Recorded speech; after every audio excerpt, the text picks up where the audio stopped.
Baik yang mulia, selanjutnya abskur libels kami anggap dibacakan. Ya. Kemudian untuk pokok permohonan kami akan menjawabnya secara perlahan-lahan, Yang Mulia. Oh ya. Biar kelihatan bahwa memang ada persoalan di ketentuan pasal 54C huruf E.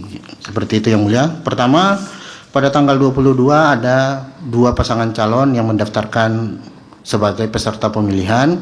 Tanggal 23 ditetapkan nomor urut 1 dan nomor urut 2. Di tanggal 28 kemudian Bawaslu Provinsi Kalimantan Selatan menerbitkan kajian, di mana dalam kajian tersebut dinyatakan bahwa pasangan calon nomor urut 2 dinyatakan melakukan pelanggaran administrasi sebagaimana diatur pasal 71 ayat 3 Undang-Undang Pemilihan Kepala Daerah.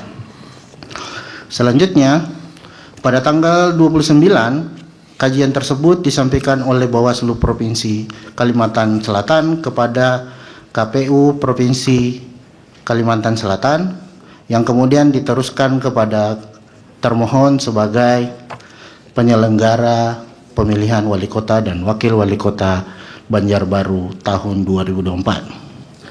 Selanjutnya, sebagai lembaga yang diberikan kewenangan untuk menelaah kembali rekomendasi Bawaslu Provinsi tersebut, termohon pada tanggal 29, 30, 31 menerbitkan telaah yang pada pokoknya menyetujui adanya pelanggaran administrasi pemilihan. Kemudian di hari yang sama tanggal 31 termohon menerbitkan keputusan 124 tahun 2024 tentang pembatalan kepesertaan pasangan calon nomor urut 2. Selanjutnya, terhadap polemik yang seiring berjalan terkait penetapan suara paslon nomor 2 dinyatakan tidak sah, kami akan membaginya dalam beberapa hal yang mulia. Pertama, ada kebimbangan dari posisi termohon tuh, yang mulia. Karena memang di ketentuan pasal 54C ayat 1 huruf E ada kendala-kendala yang mesti harus diberikan way out atau jalan keluar. Pertama, bagaimana apabila pembatalan tersebut dilakukan lebih atau kurang dari 20 hari sebelum pemungutan suara. Kemudian yang kedua, bagaimana status surat suara yang telah tercetak. Kemudian yang ketiga, apakah mencoblos pasangan calon yang sudah didiskualifikasi mutatis mutandis dapat dipersamakan sebagai mencoblos kolom kosong yang tidak bergambar. Keempat, apakah mencoblos surat suara pasangan calon yang telah didiskualifikasi dapat dinyatakan sebagai surat suara tidak sah. Yang terakhir, apakah dimungkinkan bagi termohon untuk memundurkan jadwal pemungutan suara.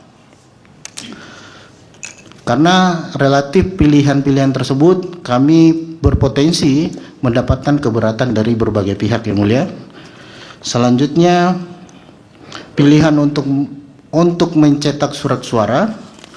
Di tabel 4 kami jabarkan tahapannya.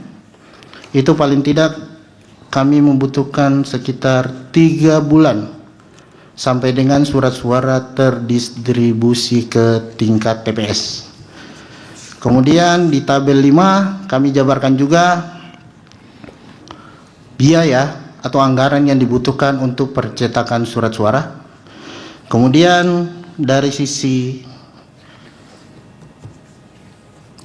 yuridis, termohon tidak memiliki landasan hukum untuk memundurkan jadwal pemungutan suara. Kalau kita baca ketentuan Undang-Undang Pemilihan Kepala Daerah, ada 2 mekanisme untuk memundurkan jadwal yang mulia.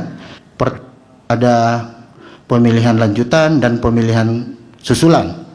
Adapun terkait percetakan surat suara itu tidak menjadi instrumen atau alasan bagi termohon untuk memundurkan jadwal pemungutan suara. Selanjutnya, Setelah mendapati persoalan-persoalan tersebut, termohon melakukan konsultasi dan koordinasi kepada KPU Provinsi Kalimantan Selatan, kemudian KPU RI. Di total yang kami punya ada 5 surat, kemudian 1 kunjungan langsung. Artinya seluruh opsi konsultasi dan koordinasi kita sudah lakukan.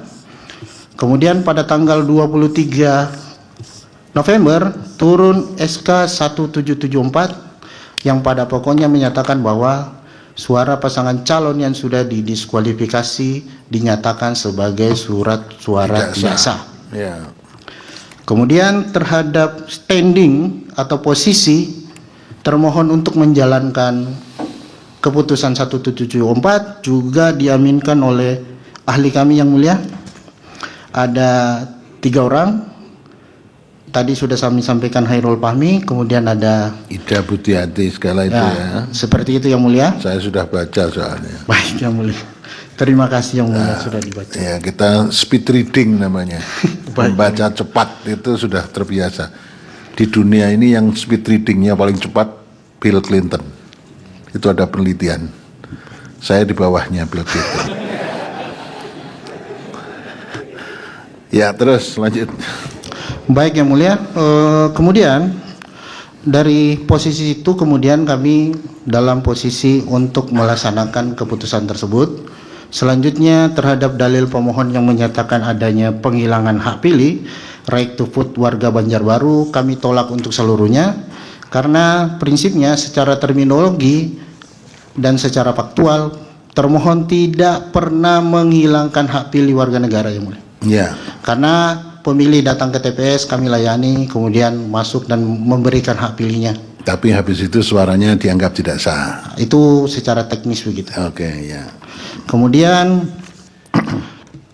permintaan pemohon yang menyatakan agar suara tidak sah dikonversi menjadi suara pemohon atau suara kotak kosong, kami tolak juga yang mulia, karena pada prinsipnya sedari awal memang teknis penyelenggaraan pemungutan suara tidak head to head antara kotak kosong dengan pasangan calon. Kemudian pemilih juga tidak dalam posisi mendapatkan pilihan terhadap itu. Kemudian yang paling terakhir dalam konteks pendidikan politik, artinya kita mendorong agar penyelenggaraan pemilihan wali kota dan wakil kota Banjarbaru itu dilaksanakan secara adil dan jujur yang mulia. Ya, sekarang petitumnya. Petitumnya dalam eksepsi mengabulkan eksepsi termohon, menyatakan permohonan pemohon tidak dapat diterima dalam pokok perkara, menolak permohonan pemohon untuk seluruhnya. Yang kedua, menyatakan benar tetap berlaku keputusan Komisi Pemilihan Umum Kota Banjarbaru nomor 191 tahun 2024 tentang penetapan hasil pemilihan wali kota dan wakil wali kota Banjarbaru tahun 2024 tanggal 2 Desember 2024, atau apabila Mahkamah Konstitusi berpendapat lain mohon putusan yang seadil-adilnya. Baik, terima kasih. Sekarang saya tanya ke pihak terkait, bagaimana? Pihak terkait ini satu jawaban atau empatnya sama? Keempatnya yang mulia. Empatnya sama? Nanti satu-satu? Satu-satu. Oke, kalau satu-satu silahkan, berarti yang 05 dulu. Baik, terima kasih yang mulia. Ya, nanti kalau sama ya argonya kan pendek.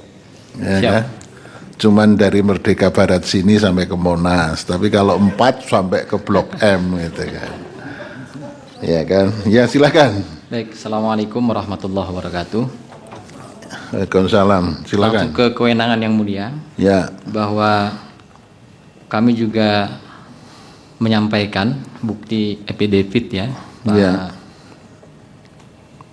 Ahli Prof. Dr. Aswanto, sarjana hukum, ya, yang menyatakan bahwa Mahkamah Konstitusi tidak berwenang mengadili perkara ini karena yang dipermasalahkan adalah bukan perselisihan penetapan perolehan suara hasil pemilihan calon wali kota dan wakil wali kota Banjarbaru tahun 2024. Perselisihan yang menjadi kewenangan Mahkamah Konstitusi adalah mengenai penetapan perolehan suara hasil pemilihan serta persen tersebut signifikan dan dapat mempengaruhi calon terpilih, bahwa yang dipersoalkan oleh pemohon adalah terkait dengan kejadian-kejadian pada masa proses pemilihan yang penyelesaiannya adalah ke Bawaslu dan KPU, dan tentu ada beberapa laporan yang menjadi bagian dari proses penanganan pelanggaran yang telah diselesaikan oleh Bawaslu Kalimantan Selatan maupun Bawaslu Kota Banjarbaru.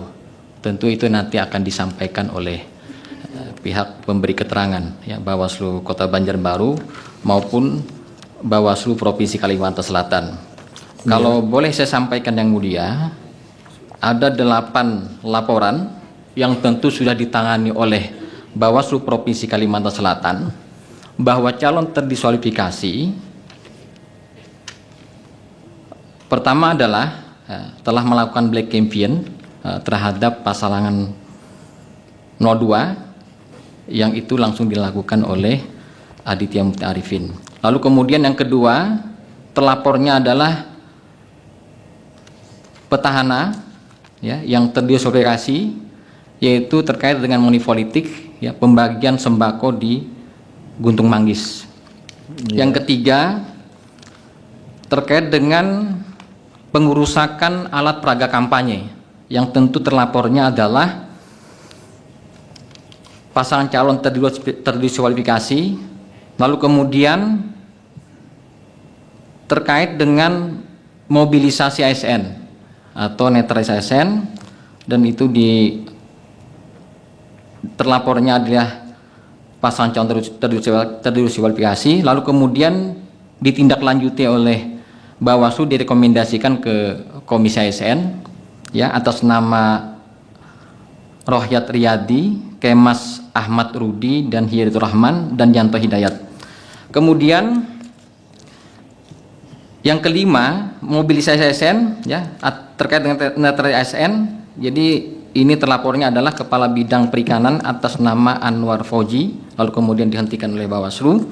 Kemudian yang keenam, terlapornya adalah Ketua dan anggota KPU Banjarbaru. Ini terkait dengan administrasi tata cara mekanisme surat suara. Ini mengaitkan dengan, ya, permohonan pemohon, ya, terkait dengan perselisihan ini yang tadi saya sudah sampaikan bahwa tidak ada kewenangan MK untuk menyelesaikan, dan ini sudah diselesaikan oleh Bawaslu Kota Banjarbaru. Lalu kemudian terkait dengan 71 ayat 3 yang diselesaikan oleh Bawaslu Kalimantan Selatan, dan yang terakhir adalah pembagian voucher, ini disebut sebagai bagian dari money politik yang dilakukan oleh pasangan calon terdiskualifikasi. Kita lanjut ke legal standing yang mulia. Yeah. Secara formil, pemohon yang dalam hal ini Muhammad Arifin adalah sebagai pemantau pemilihan calon gubernur dan wakil gubernur, bukan merupakan pemantau pemilihan calon wali kota dan wakil wali kota yang terakreditasi di KPU Kota Banjarbaru berdasarkan pasal 123 ayat 3 huruf C.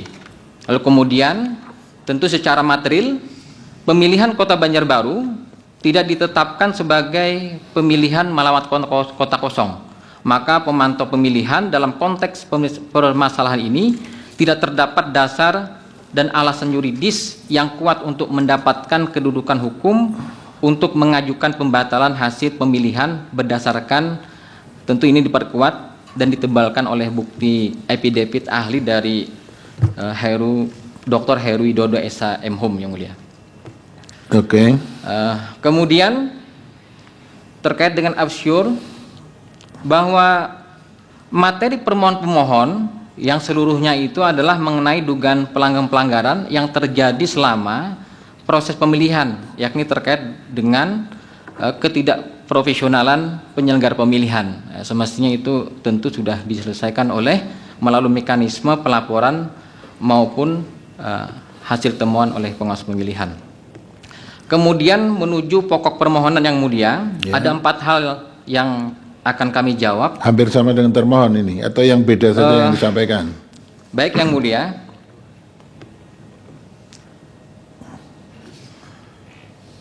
Yang beda saja. Yang beda yang mulia. Ya. Yang nomor 2, termohon menghilangkan hak pilih, ya. Ya itu sama kan? Iya, ya. Ya. Kalau sama dianggap sama. Ini bedanya. Baik, yang mulia, di saya akan eksepsi. menambahkan mungkin 2 hal, yang mulia. Silakan. Tentu pemilu kada calon tunggal tidak menyediakan kota kosong, bahwa asumsi pemohon berkaitan di antara 78.736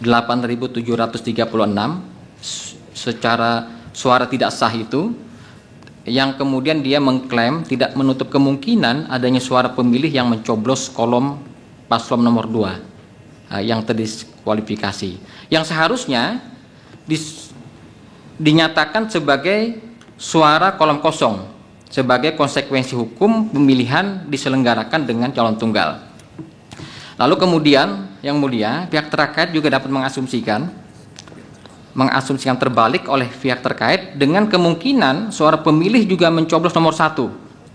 Hal tersebut secara faktual diterangkan dari pantauan saksi-saksi pihak terkait pada saat pemungutan penghitungan suara di TPS, bahwa surat suara tidak sah yang tercoblos ke dalam pasangan calon terdiskualifikasi tidak lebih banyak dari perolehan suara pasangan calon nomor urut 1, sehingga pihak terkait berkeyakinan suara 36.135 yang diperoleh pasangan nomor urut 1 lebih banyak dari suara tidak sah yang tercoblos kepada pasangan calon terdiskualifikasi.